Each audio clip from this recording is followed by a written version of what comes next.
오늘은 시편 42편의 본문을 가지고 낙심과의 싸움이라는 제목으로 말씀을 전하도록 하겠습니다. 이 시편 42편은요, 시편 기자가 원수에게 압제와 조공을 당하는 그런 상황 가운데 하나님의 구원을 간절히 구하는 기도가 되겠습니다. 먼저 표제를 보시면은요, 고라 자손의 마스길이라고 되어 있어요. 마스길은 교훈을 가르쳐주는 교훈시라는 뜻입니다. 그래서 이 시의 교훈은요, 낙심되는 상황 속에 하나님을 바라봐야 된다는 거예요. 이 시가 말하는 그 교훈은 낙심되는 상황 속에서 하나님을 바라보고 믿음으로 일어나야 한다. 이것이 이 시의 교훈이 되겠습니다.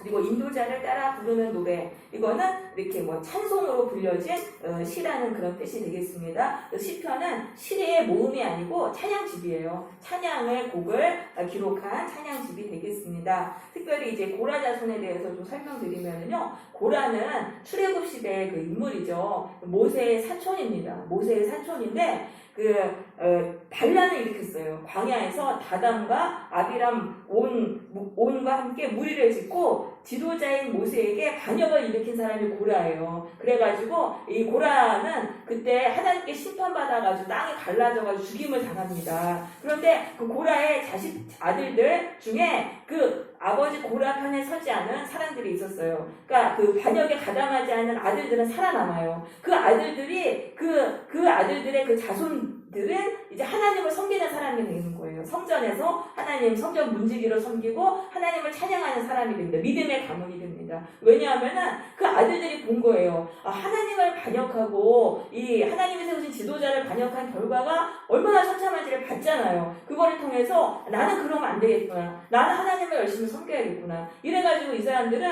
오히려 하나님을 더 잘 섬기는 사람이 된 거예요. 그래서 자손대대로 믿음의 가문이 된 것이죠. 그래서 우리는 부모의 잘못으로 인해서 자녀가 다 잘못된 길로 가는 게 아니에요. 부모의 그 죄를 통해서 나는 저렇게 살면 안 되겠구나. 그렇게 생각하고 내가 그 죄에서 정말 돌아서려고 간절히 노력하면 오히려 그 정반대의 방향으로 가는 거예요. 그래서 더 훌륭하고 더 선한 사람으로 살아갈 수 있다는 걸 기억해야 되는 거예요. 많은 사람들이 부모의 잘못에 대해서 원망을 하고 부모 때문에 내가 부모한테 그거 보고 배워서 이렇게 됐다라고 하는데 모두가 그런 건 아니라는 것이죠. 그래서 우리는 그걸 통해서 우리가 돌이키고 나는 바른 길로 가는 그런 사람이 되어야 됩니다. 원래 사실 이게 되게 쉬운 건 아니에요. 부모님한테 배운 거를 이제 자녀가 또 하고 해서 그 부모의 죄가 자손 대대로 흘러가게 돼 있어요. 자식을 통해서인데 그걸 우리가 끊어내야 된다는 거죠. 예수님의 능력으로 내 안에서 끊어내고 나로부터 이게 다시 그 죄악이 끊어지고 믿음이 흘러가고 그 후손 대대로 믿음이 흘러가는 그런 일들을 우리가 해야 되는 것이죠.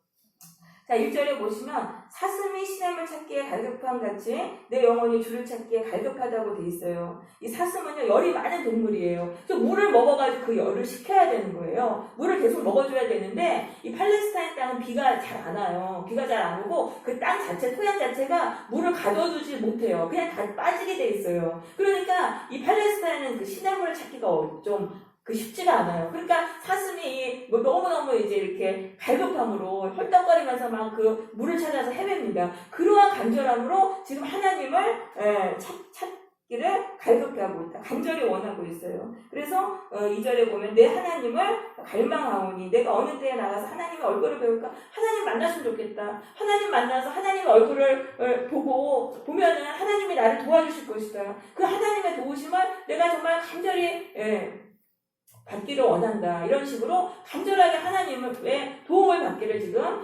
구하고 있습니다. 그럼 이 시인이 왜 그렇게 하나님을 간절히 찾게 되었냐 하면은 3절에 보시니까 사람들이 종일 내게 하는 말이 내 하나님이 어디 있느냐 이랬다는 거예요. 이건 뭐냐면 사람들이 시인을 괴롭혔다는 거예요. 공격하고 괴롭히고 주변의 사람들이 이 시인을 괴롭히고 공격하면서 이러는 거예요. 아니 너 하나님이 이때문에 하나님이 있는데 왜 우리로부터 왜 너를 안 건져주셔? 하나님이 어딨어? 이렇게 하는 거예요. 우리가 너를 괴롭히는데 하나님이 왜 너를 보호해주지 않냐? 이러면서 지금 이런 상황인 거예요. 사람들에게 대적을 당하고 그것으로 인해서 하나님의 이름까지 조롱을 당하는 이제 그런 상황 가운데 있습니다. 그래가지고 그 눈물이 주야로 내 음식이 됐다. 그러니까 통곡을 한 거예요. 통곡을 해가지고 그냥 눈물이 그냥 그 입으로 막 넘어간 거예요. 입으로 너무너무 눈물을 많이 흘려가지고. 그래서 주야로 내 음식이 됐다는 거는 끊이지 않았다는 거예요. 통곡이 끊이지 않은 거예요. 너무너무 마음이 아팠다는 거죠. 그래서 우리가 사람을 통해서 인간관계를 사람들의 대적과 괴롭힘이 이렇게 힘든 것입니다. 그래서 하나님은요 사무엘하 7장 14절에서 사람 막대기와 인생 채찍으로 사람을 징계하신다고 되어 있어요. 사람 막대기와 인생 채찍. 그러니까 사람이 우리에게 고통을 가하는 막대기와 채찍이 되는 거예요. 그래서 인간관계가 정말 행복하면 정말 좋지만은 이게 이렇게 꼬이고 어려움을 당하면 인간관계로 인해서 이렇게 큰 고통을 당하게 된다는 것이죠. 그런데 이 사람들이 과거에는 시인하고 친했던 사람들이에요. 4절에 보시면은 내가 전에 성회를 지키는 무리와 동행하여 기쁨과 감사의 소리를 내며 그들을 하나님의 집으로 인도하였더니, 그러니까 전에는 이 시인하고 친해가지고 같이 예배 드리고 같이 사랑의 교제를, 기쁨의 교제를 나눴던 그런 사람들이 갑자기 돌변해가지고 지금 공격하고 괴롭히고 있는 거예요. 그래서 너무 마음이 상했다. 그런 배신을 당한 거죠. 내가 전에 이 사람들께 사랑으로 섬겼는데 배신당한 그 상처로 인해서 너무 고통을 당했다. 그래서 우리가 사랑을 믿으면 안 된다는 거예요. 사랑은 수시로 변하는 거예요. 어제 나랑 친했는데 갑자기 오늘 변하는 거예요. 그래서 나를 공격하기 때문에 사람을 우리가 믿으면 절대 안 돼요. 사람을 믿으면 믿는 도끼에 발등 찍힙니다. 그래서 내가 믿을 분은 하나님밖에 없는 거예요. 하나님만 우리가 믿어야 되는 거예요. 그래서 이 사람들은 이렇게 수시로 변할 수 있다. 선을 악으로 갚고 뒤통수 치는 게 사람이다. 이거를 깨닫고 우리가 하나님만 의지해야 되는 것입니다.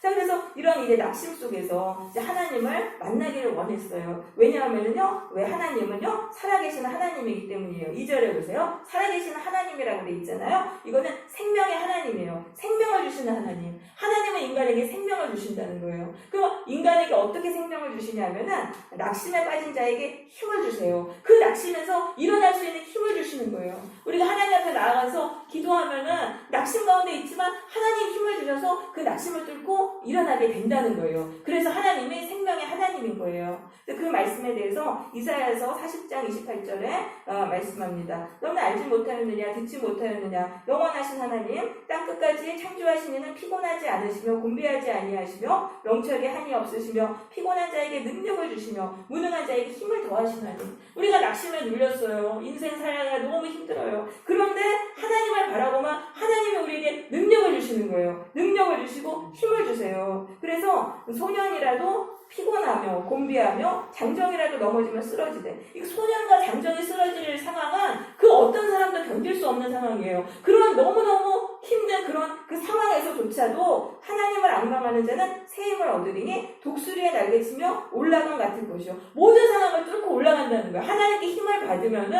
아무리 낙심되고 죽을 수밖에 없는 상황인데 하더라도 하나님이 주신 힘으로 그 상황을 뚫고 나온다는 거예요. 뚫고 나오게 된다. 다른 박질하여도 곤비하지 아니하겠고 걸어가도 피곤하지 아니하리로다. 모든 상황을 감당하면서 우리가 살아갈 수 있다는 거예요. 그래서 우리가 마음이 낙심되고 그럴 때는 하나님께 가야 돼요. 하나님께 가서 기도해야 돼요. 하나님 저를 도와주세요. 하나님 저에게 힘을 주세요. 견딜 수 있는 힘을 주세요. 그러면 하나님이 힘을 주신다는 거예요. 그래서 우리는 하나님께로 가야 돼요. 그리고 하나님은요, 그리고 이제 또 하나님은 우리가 돌파할 수 있는 힘을 내세요. 길을 내세요. 우리의 상황을 돌파할 수 있는 길을 내시는 분이 하나님이세요. 이사야서 43장 19절에 보라 내가 새 일을 행하리니 이제 나타낼 것이다. 너희가 그것을 알지 못하겠느냐? 반드시 내가 광야의 길을 사막의 길을 내리라. 자, 하나님은요 이 광야의 길이 없는 광야의 길을 내시고 물이 없는 이 사막에 강을 내신다는 거예요. 하나님이 기적의 역사로 도와주신다는 거예요. 내 인생 끝났어. 아무런 가능이 없어. 그 낙심 속에 있는데 하나님은 거기서 우리를 건져주실 수 있는 거예요. 기적의 방법으로 길을 내시는 거예요. 길이 없는 곳에 길을 내시고 우리에게 또 피할 길을 내셔서 그 상황을 기적적인 방법으로 뚫고 나올 수 있게 해주신다는 거죠. 그래서 우리는 하나님을 바라봐야 돼요. 낙심된 상황을 바라보지 말고 하나님을 바라보세요. 하나님 바라보면은 이러한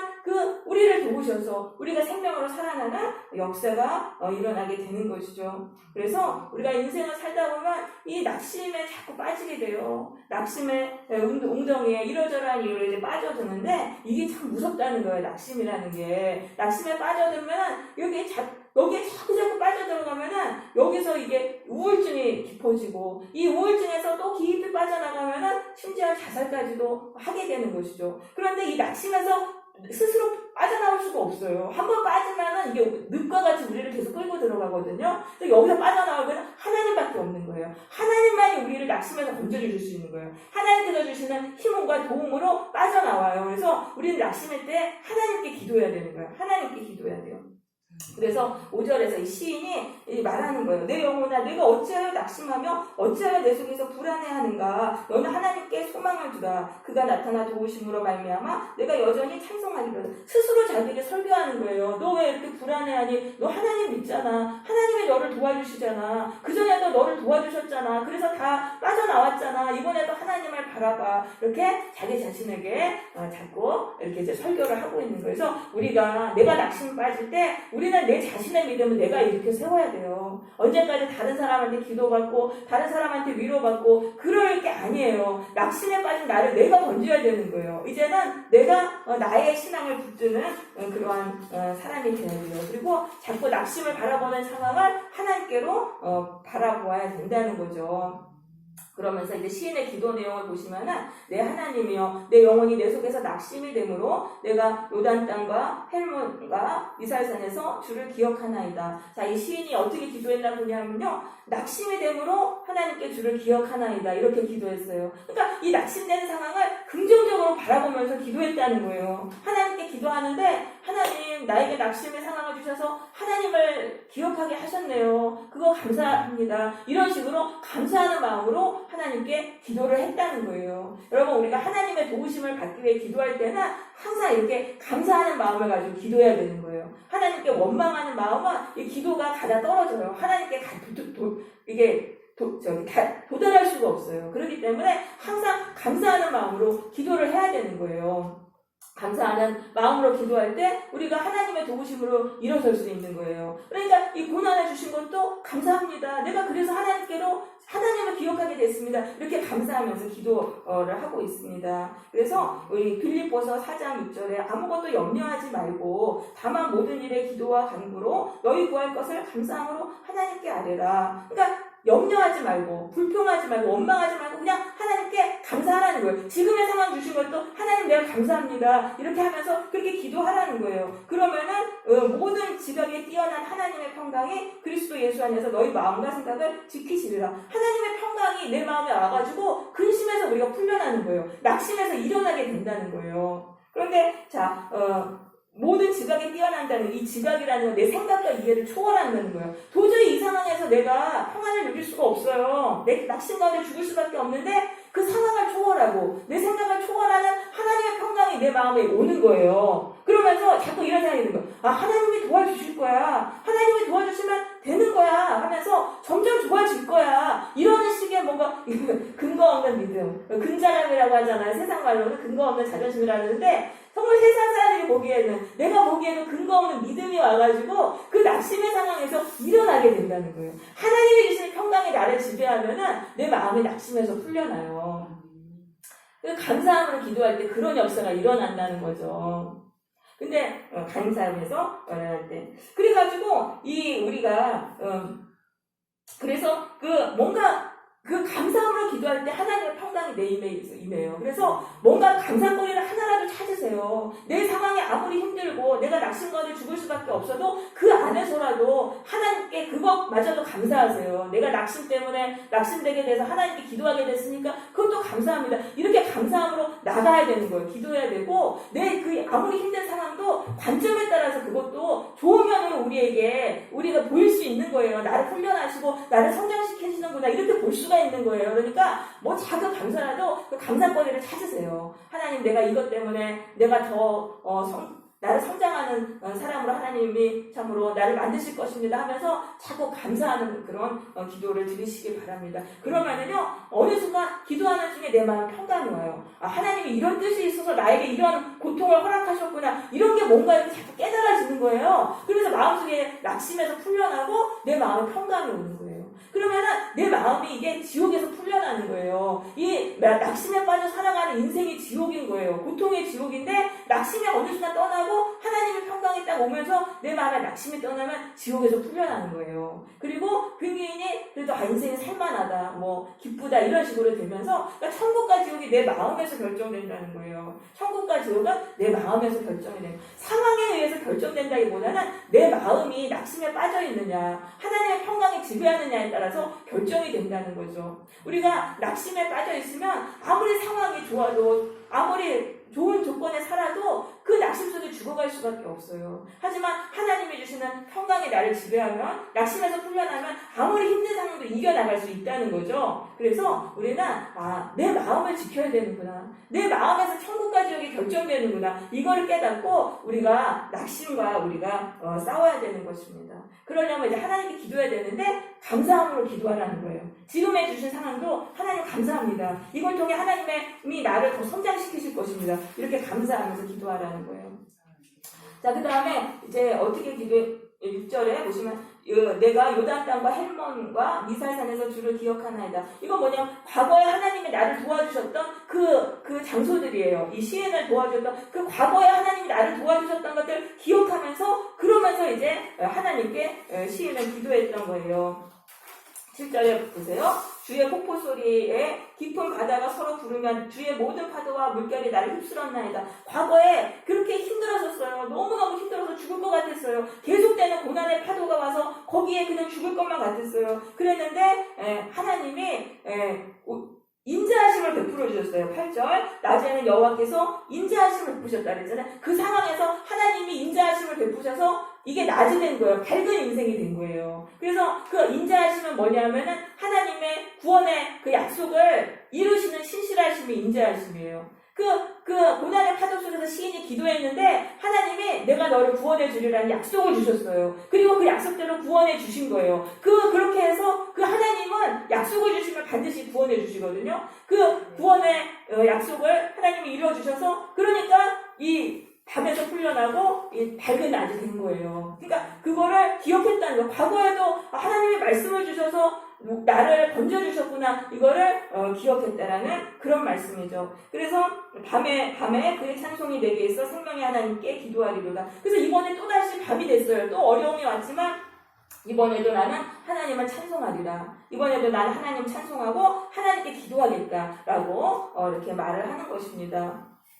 네, 그래서 우리가 이 고난의 때에는 과거에 하나님이 나를 구원해 주신 그 것들을 기억하면서 하나님을 더 붙들어야 되는 것입니다. 특별히 우리가 하나님의 말씀을 묵상을 해야 돼요. 하나님의 말씀은 다 우리를 구원해 주신다는 말씀이에요. 그 말씀을 우리가 자꾸 묵상하고 읽고 듣고 설교를 들을 때 우리의 마음속에 거기서 구원의 소망이 생겨요. 그러면서 낙심에서 풀려나는 거예요. 그러면 낙심되는 상황에는 하나님 말씀을 많이 들으세요. 계속 설교를 들으세요. 들으면은 이 설교 듣고 저 설교 듣고 계속 듣잖아요. 그럼 어느 순간 어느 설교 문장 중에 한 문장이 내 마음에 꽂혀요. 그러면서 거기서 내가 하나님이 나를 구원해 주시겠다는 거 확신이 딱 와요. 그러면 그 말씀을 내가 딱 붙잡잖아요. 붙잡으면 그게 생명의 동아줄인 거예요. 하나님이 그 말씀만 붙들으면 그 말씀대로 우리를 구원해 주신다는 거죠. 그래서 우리가 낙심할 때에는 하나님의 말씀을 붙들어야 된다. 생명의 말씀 붙들어야 된다. 그리고 또 밤에는 그의 찬송이 내게 있어라 그랬잖아요. 하나님을 찬양해야 돼요. 하나님 찬양할 때 이게 굉장히 큰 힘이 돼요. 그래가지고 우리가 그냥 노래 부르는 것 같지만 노래가 아니라는 거예요. 하나님을 막 찬양하고 큰 소리로 찬양하세요. 예수님의 보혈 찬양 같은 거 크게 하세요. 그러면 여기서 그냥 막 이 악한 권세들, 우리를 낙심시키는 악한 영들이 다 떨어져 나가는 거예요. 그래서 찬양을 크게 하시고 이 가사에 아주 집중하면서 내 영혼 그 깊은 곳에서 정말 내 믿음을 실어서 찬양을 하세요. 하나를 부르더라도 이렇게 이제 찬양을 하시고 또 생명의 하나님께 기도하리로다. 낙심할 시간에 기도하라는 거예요. 낙심하지 말고 그러면 하나님이 생명 주시니까 우리가 낙심하지 말 시간에 기도해야 된다. 그것이 바로 인생의 어둠을 물리치는 그런 비결이 되겠습니다. 네. 그런데 자 이제 9절에 보세요. 또다시 지금 시인이 탄식하는 기도를 합니다. 내 반석이신 하나님이 하나님께 말하기를 어찌하여 나를 잊으셨나이까? 내가 어찌하여 원수의 압제로 말미암아 슬프게 다니니까? 기도를 했는데도 계속 원수가 괴롭히는 거예요. 기도를 했으면 상황이 좋아져야 되잖아요. 여전히 상황은 똑같다는 거예요. 그러면서 10절 내 뼈를 찌르는 칼같이 대적이 나를 비방하여 빈정대면서 말했다는 거예요. 말하기를 네 하나님이 어디 있느냐? 그러니까 계속적으로 이렇게 고통을 주었다는 것이죠. 그래서 우리가 기도를 한다고 해서 금방 상황이 좋아지는 거 아니에요. 이걸 아셔야 돼요. 하나님께 기도했다고 그거 금방 좋아질 걸 생각하면 안 돼요. 더 상황은 나빠질 수 있어요. 왜냐하면 우리가 기도할 때 사탄마귀도 같이 역사하는 거예요. 우리를 낙심 가운데서 죽여야 되는 게 사탄마귀의 목적이잖아요. 근데 우리가 기도해서 낙심 가운데 일어나면은 사탄마귀가 안 되니까 더 상황을 힘들게 하고 더 꼬이게 해가지고 우리를 더 죽이려고 하는 거예요. 그렇기 때문에 더 상황이 악해질 수 있어요. 상황은 그대로 여전히 하고 더 악해질 수도 있어요. 그런데 그때 포기하지 말고 기도해야 되는 거예요. 그래서 11절에 시인은 또다시 네가 어찌하여 낙심하여 불안해하느냐. 너는 하나님께 소망을 두어라. 자꾸 자기의 그 믿음을 다시 자식인을 믿음으로 세우는 기도를 합니다. 그러니까 여러분 상황을 보지 마세요. 상황은 더 나빠질 수 있어요. 왜냐하면 사탄마귀가 우리를 죽여야 되니까 계속 공격한단 말이에요. 근데 거기서 상황을 보지 말고 계속적으로 하나님을 바라보고 기도하세요. 그러면은 이 힘든 상황도 악해진 상황도 어느 순간 이게 풀리게 돼 있어요. 사탄마귀가 공격하다 떨어져 나가요. 그러니까 우리는 끈기를 가지고 기도해야 된다. 그러니까 많은 성도들이 기도를 합니다. 기도를 하는데도 상황은 여전히 힘들고 달라지는 게 없으니까 기도를 포기해요. 근데 그러면 안 되는 거예요. 우리가 그런 상황에서도 이 기도를 끈질기게 해야 돼요. 그러니까 작정 기도를 하면 좋아요. 정해놓고 하면 좋아요. 내가 100번까지는 꼭 하리라. 어떤 작정 기도를 좀 정해서 하세요. 그렇게 하면은 우리가 인내를 가지고 기도할 수 있잖아요. 그런데 이게 왜 이렇게 끈기 있게 기도해야 되냐면은 이런 기도를 통해서 우리 안에 믿음이 점점 커지는 거예요. 낙심의 상황이 돼도 그때 기도하잖아요. 또 그럴 때 우리 안에서 믿음이 점점 커져요. 믿음이 단단해져요. 그래서 우리가 믿음이 강해지고 우리 속사람이 아주 강해지고 단단해져요. 그러면은 그 상황을 뛰어넘는 거예요. 지금 힘든 상황을 뛰어넘을 수 있는 그런 사람이 된다는 거죠. 지금 시인이 사람들이 지금 자기 괴롭히니까 지금 낙심했잖아요. 근데 그것도 이 시인이 마음이 연약한 거예요. 믿음이 연약하니까 낙심한 거예요. 믿음이 강하면은 사람들이 괴롭히고 공격해도 얼마든지 뛰어넘을 수가 있어요. 또 그냥 무시해버리면 되잖아요. 그러니까 연약하기 때문에 낙심하는 거예요. 그래서 내가 왜 낙심하는가? 내가 연약하기 때문이다. 그럼 내가 강해져야 되잖아요. 그럼 강해지면은 그 상황을 뛰어넘을 수 있어요. 뛰어넘을 뿐 아니라 그 상황을 내가 끌고 나갈 수 있는 거예요. 그래서 나를 강하게 해야 돼요. 그럼 나를 강하게 하려면 어떻게 되냐면은 낙심되는 상황에서 기도하는 거예요. 낙심되는 상황에서 기도할 때 내 마음이 단단해지는 거예요. 내 마음이 강해지고 내 안에 있는 그 믿음이 자꾸 견고해지는 거예요. 그래서 내 안에 있는 믿음이 커지면은 이게 문제가 안 되는 거예요. 그전에 문제를 바라봤는데 믿음이 커지면 그 상황이 문제가 안 돼요. 그걸 뛰어넘고 내가 내 상황을 주도적으로 이끌면서 살아가는 거예요. 그러니까 여러분 우리가 낙심된 상황 가운데 기도했어요. 기도해서 상황이 풀렸어요. 그것도 좋지만 상황이 안 풀린다 하더라도 그 상황에서 내가 계속 기도하면 내 안에 믿음이 커지잖아요. 그럼 내가 그 상황을 뛰어넘는 강한 사람이 되는 거예요. 그러면 이게 다 문제가 해결되는 거예요. 그러니까 상황이 안 풀렸다고 해서 그게 나쁜 게 아니에요. 내가 그 상황을 뛰어넘을 수 있는 큰 그릇이 되면은 이제는 다 모든 것들을 내가 끌고 다니면서 살아갈 수 있는 거예요. 그러니까 여러분 우리가 상황을 바꾸려 하지 마시고 상황을 보고 낙심하지 마세요. 상황은 그냥 하나님께 맡겨버리고 나는 내 안에 있는 나를 낙심해서 끌어올리고 내 안에 믿음을 키우기 위한 이거를 목적으로 살아야 되는 것입니다. 그래서 상황은 내가 바꿀 수 없죠. 어떻게 바꾸겠어요? 그걸 하나님께 맡기세요. 하지만 내 믿음, 내 마음은 내가 컨트롤할 수가 있는 거예요. 내 마음이 낙심 가운데 떨어졌을 때 그거를 다시 끌어올리는 거예요. 다시 끌어올리고 그 안에서 낙심이 와도 계속적으로 하나님 바라고 그건 할 수 있잖아요. 기도하는 걸 할 수 있잖아요. 그렇게 될 때 내 안에서 믿음이 견고하게 되고 내가 단단한 사람이 돼가지고 모든 상황을 뛰어넘을 수 있는 그런 사람이 되는 거. 이거를 우리는 목적으로 해야 되는 것입니다. 네, 그래서 우리가 그러면서 이 믿음을 낙심에 빠진 우리의 이 마음을 우리는 끌어올려야 된다. 이게 쉬운 건 아니죠. 우리 세월호가 한번 이 바다에 빠졌을 때 끌어올릴 때 힘들었잖아요. 우리가 우리의 마음이 낙심에 빠진 그 마음을 끌어올리는 것도 쉽지 않아요. 힘이 들어요. 하지만 우리 반드시 해야 된다는 거죠. 자, 그 다음에 11절에 끝에 보시면 시인이 어떻게 기도하냐면은 나는 그가 나타나 도우심으로 말미암아 내 하나님을 여전히 찬송하리로다. 이렇게 긍정적인 기도로, 믿음의 기도로 기도를 합니다. 그래서 기도를 할 때는 반드시 믿음의 기도를 하세요. 부정적인 기도를 하면 안 돼요. 하나님 내가 기도해도 뭐 이렇게 될 것인가, 이렇게 기도하면, 부정적인 기도를 하면은 부정적인 기도대로 그대로 이루어지는 거예요. 그러니까 그렇게 하지 말고 긍정적인 기도를 꼭 해야 돼요. 하나님, 내 기도를 하나님이 들으시고 상황이 좋아지고 피할 길을 내시고 점점 좋아지고 나는 승리할 것입니다. 이런 식으로 기도를 해야 돼요. 안 믿어져도 그냥 그렇게 기도를 하셔야 돼요. 이건 기도는 반드시 믿음의 기도를 해야 돼요. 그래야지만 그 믿음의 기도대로 이루어지는 거예요. 믿음이 없어도 자꾸 그냥 믿음의 기도를 선포를 하세요. 그러면 내 안에 믿음이 붙어요. 믿음이 붙으면서 내 안에 정말 믿어진단 말이에요. 그러면은 믿음으로 정말 기도하게 돼서 믿음대로 이루어지게 된다는 것입니다. 네, 그래서 이제 우리가 이제 오늘 말씀을 우리가 정리해 보겠습니다. 그래서 우리가 행복하게 살려면 반드시 낙심의 영을 물리쳐야 되는 것입니다. 낙심의 영에 지배당하고 살면 인생이 지옥이에요. 근데 낙심만 물리치면 우리의 인생이 지옥에서 풀려나고 살만한 인생이 된다. 다시 기쁨이 오고 천국의 인생이 된다는 거. 우리의 마음에서 이 낙심을 물리쳐야 된다는 말씀입니다. 잠언서 4장 23절에 무릇 지킬 만한 것 중에 더욱 내 마음을 지키라. 네 마음이 낙심에서 빠지지 않도록 하고, 낙심에 빠졌다면 그걸 끌어올리라는 거예요. 그래서 생명의 근원이 이에서만 남이니라. 내 마음만 지키면은 우리가 기쁨과 생명으로 살아갈 수 있다라는 그러한 말씀인 거예요. 그리고 우리가 이제 상황을 바꾸려고 하지 말고 내 안에서 내 마음속에서 낙심만 물리치면 된다. 요거를 목적으로 우리는 살아가야 되는 거예요. 내 마음에서 낙심만 물리치면 된다라는 것이죠.